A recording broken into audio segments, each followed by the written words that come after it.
guys, welcome to my channel. If you are new here, my name is Karen, and if you are a returning subscriber, I just want to say thank you to you. Thank you for supporting me. With your support, guys, I'm going far. So today's video, I just want to encourage someone out there with my story as I share my journey as an amputee. So to begin with, I'm a BK amputee, or below the knee amputee. As the name suggests, just simply means that my leg, I was amputated right below the knee.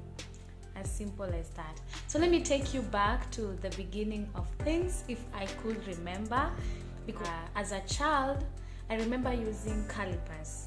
Now if you don't know calipers, I think I'm gonna try and insert them here. I was using calipers to help me walk. My leg, and it's my right leg, had a deformity. So as I'm told by my dad, because I had to ask him, is that my leg had a bone issue. So I had attended a lot of surgeries when I was young. So by the time I was coming to realize myself, to know myself, I was using calipers, and my leg had some form of deformity. I could see it, and then it was also short, yeah, it was also short.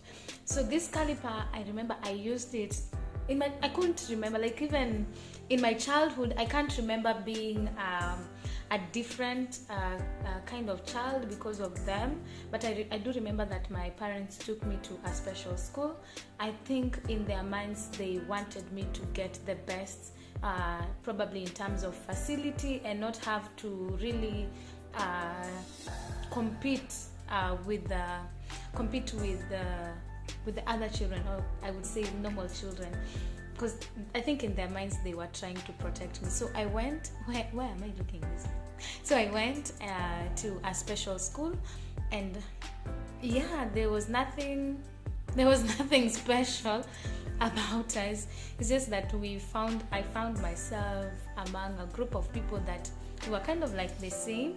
But then in primary school, I remember the school that I went to was admitting normal able children. So I didn't feel any peculiar, I didn't feel any special. Like, my parents didn't treat me any special. Like, if it was punishment, I would be punished. If it's chores, I had to do chores.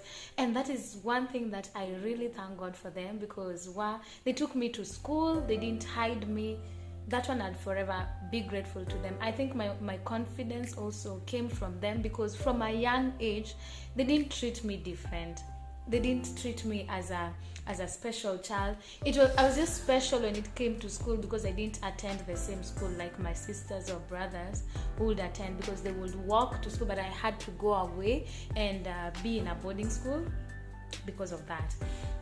So the incidents that really got me to being amputated, I remember very well. Like, I was outside playing, and my caliper, I guess because of constantly using it, the rubber down there had come off, so it would slide, and it was metal, so it would slide on the floor. So on this day, it had rained heavily, and outside the corridor, is it the pavement, I remember I slid and I felt a lot of pain. It was an abnormal pain. I couldn't walk. It was so painful. I tried even using crutches, because I think just something that the school had to do, so that see if I can get back on my feet, but I could not be able to. With that, I learned that I had broken another bone in the same leg. So at this time I was around 11 or 12, thereabouts. So when I went to the hospital, and I went to Kijabe Hospital holds a special place in my heart. So I went to Kijabe Hospital, and that's where the amputation happened. It's funny because I did not know, like, okay, I was admitted, my mom was there with me. Let me tell you, the night before the surgery, everything was just going on well, and we didn't have a conversation, something that I fault African parents. we didn't have a conversation on what was going to happen to me. I just knew that they were going to rectify my leg, and so shock on me in the morning when I wake up and I check, like I open my blanket and then I see that I don't have like part of my leg is gone. I just see plaster round, and you can tell this is the big, of course this is the beginning, and then you can tell there's an end somewhere, and I'm confused. I'm also going through the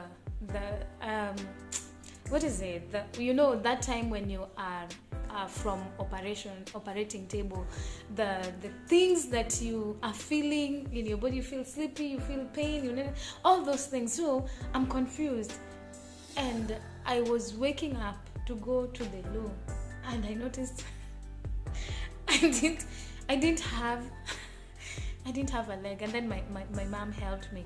So not even counseling, like imagine it's important, just prepare someone that you're gonna lose a limb, and yani nothing. Like I was just left to figure it out all by myself, which I don't find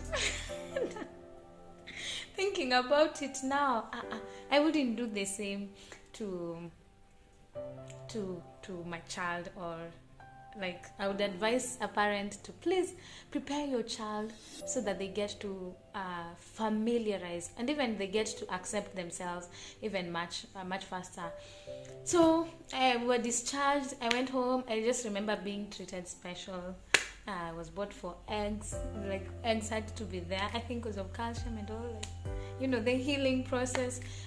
But I healed quite quickly. I would go back for checkups at Kijabe, and yes, I healed.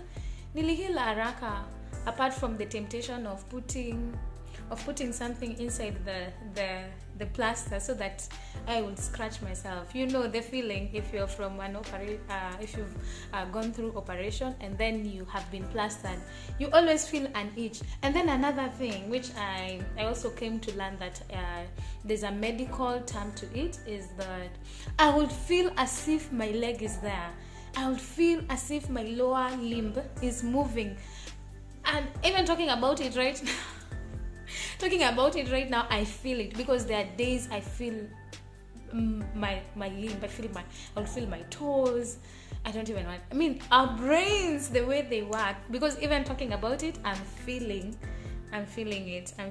Anyway, so my healing was very quick. I had support from my family, my siblings, and then the place we were living in. I wasn't the plot at that time. I was living in Nakuru. That plot was, the children just accepted me. Like, let me tell you, I can't remember a time where I was meant to feel that I'm disabled. So that one really did help me heal a little bit faster.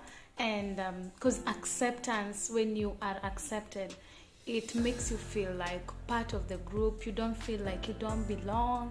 You know that these are my people. Whatever they do, I can be able to do. And I was very much encouraged, especially from my family, my parents, and knowing that I can be anything, I can become anything, and them still taking me to school. And oh man, it just helps. Like if you have a special child, I don't know why we use the term special, because they are special.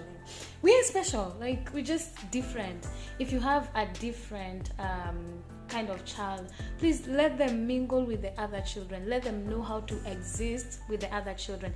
I love this school that I went to later in my primary years, because there they would admit children who are able. So we would really just coexist, and that one really helped me.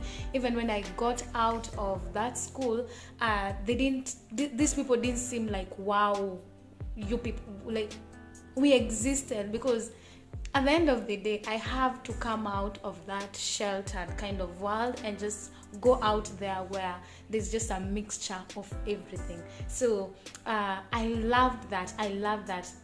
That is now me thinking back to how I'm able to relate in life right now, how I'm able to handle myself, how I'm able to carry myself. It was ingrained in me when I was that young. First, I was accepted, and the other thing is I wasn't treated special. If I could not be able to do anything, I knew I can't be able to do it, and I would easily ask someone for help. It wasn't like this chore is for this certain kind of people, and then this is what is meant for you. No. Like, just feel free to choose what you want to do. Guys, what I'm trying to say, there was no that compartmentalization, like this is our boxing, this is how much you can do, and then this is the much others can do. So that one really gave me the liberty and the freedom to just be me and to excel.